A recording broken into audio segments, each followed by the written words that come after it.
having a little bit of a lunge from behind. It's convincing, not close enough, but as they go, the leaders onto the final lap.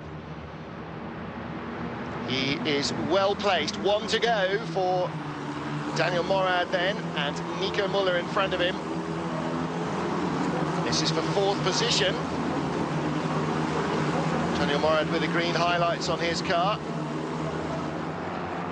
Felipe Guimaraes, the predominantly white car behind, in sixth place. Safe from Esteban Gutierrez and James Jakes. They are 8/10 apart at the line. There is Morad. As you can see, fifth position, right behind Nico Müller. And here is our race leader, star of Sunday morning in Turkey, Rio Haryanto. 8th place in race 1 and pole for race 2 has been the charm he needed to ignite his season. 1 point yesterday and on target potentially for 10 more today, for 8 more today. Point also for fastest lap going somewhere. And I think the last notified fastest lap was Esteban Gutierrez. And I presume that the GP2 rules will apply, that it only gives you the point if you finish in the top 10. Well, a brief moment of onboard with our race leader. First time we've seen the onboard really from Rio Haryanto's car. Seen an awful lot of him because he has been out front. As he comes down through corners 12 and 13. Big moment for him. 17-year-old Indonesian driver sees the checkered flag out front, and he wins race 2 in Turkey. Good job indeed by him. Mickey Monraz for MW Arden, second place, and Alexander Rossi on the podium in third spot. So 8th in race 1 Barcelona, victory in race 2 Barcelona, 4th yesterday and 3rd today for Alexander Rossi. That's good consistency, but we now have our 4th race winner of the season from 4 races. Like GP2, nobody has yet scored a second win this year. Paul Verhoek, Alexander Rossi in Barcelona. Yesterday, Esteban Gutierrez, and now Rio Haryanto. So good job by the Indonesian driver, just 17 years old. And Haryanto really capitalising on his pole position. First season racing in Europe, last year's Formula BMW Pacific champion, shows his class here on his first visit to Istanbul.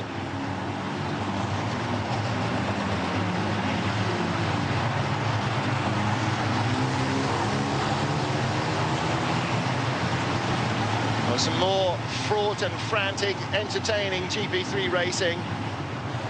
Do hope that the director has a little more confidence to get the camera shots a touch tighter, though. Shots where you can see 6 or 8 cars do make it very hard indeed to try and identify which of the 3 cars from any one team we're actually trying to focus on. Well, you can see Rio Haryanto delighted with that, and rightly so. Good start from him, not the easiest thing to do in these cars, clearly, because we've seen some pretty disappointing ones. And Haryanto and the Manor Motorsport boys looking very happy indeed, and of course run out of the same facility as the Virgin Formula 1 team. So Mickey Monraz takes second for Mark Webber and Christian Horner's MW Arden team, and Alexander Rossi on the podium again for ART Grand Prix. Nico Müller holding off Daniel Morad. Felipe Guimaraes in 6th position, the final point score ahead of yesterday's race winner Esteban Gutierrez, and James Jakes, who was on the podium in 2nd spot yesterday. Well, race 2, not an awful lot of progression up the being possible here. Stefano Coletti finishing 14th. He was last on the grid, a 10th-place grid penalty for causing a collision. And that, of course, was with Mikhail Alishin. Alishin's 2nd collision down in turn 12 and 13 in race 1 yesterday. So Coletti racing from 30th to 14th. And among the unfortunate, Ollie Oak's car packed up. Adrian Quayfobs don't quite remember what happened to him. And Renger van der Zande, well, again, something slightly bizarre going on with his car. There is our race winner, Rio Haryanto. And John Booth's Manor Motorsport team, very used to running young drivers at this level, done another good job for him.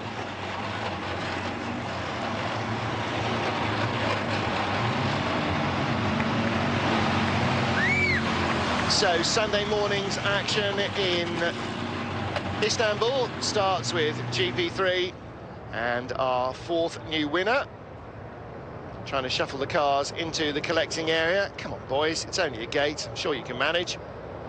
Renger van der Zande's damaged machine sitting there at the side of the track.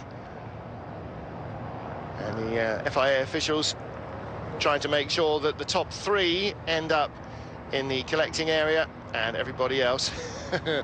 Oops. Safety car, quite expecting quite such a traffic jam, I think. Everybody else goes into Parc Fermé first.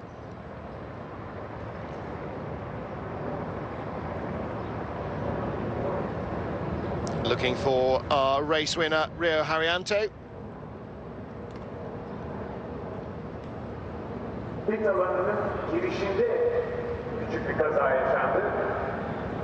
Mickey Monras, second spot. That's his best result so far of the season. There's Alex Rossi. Well, we used to have Dan Gurney, the tall Texican. Now we've got a tall Californian, Alexander Rossi, just 18 years old. Formula BMW World Champion in 2008, raced in Formula Master last year and did some GP2 Asia racing as well over the winter. He took third. Rio Haryanto held up in the traffic jam, finally makes it into Parc Fermé with Mickey Monras alongside him. And there is Rossi's car, already ticking and cooling down nicely.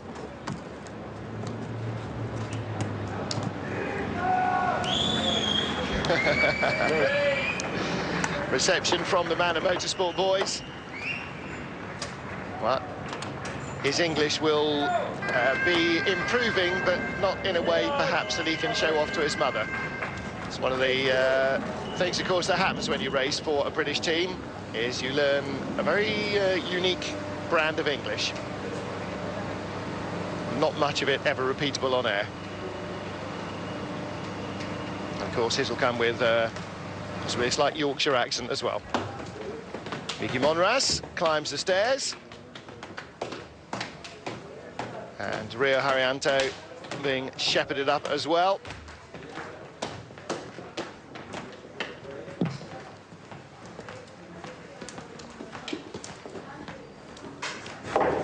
So, first time out on a Grand Prix podium for Haryanto. And Esteban Gutierrez, yesterday's winner, leads the championship from Alexander Rossi. Robert Wickens in third, now ahead of Paul Verhoek, who did not score. James Jakes, Mickey Monras, not too far behind, and Rio Haryanto now tied with Luca Foresti. Well, in fact, just a little ahead, because he does have that race win.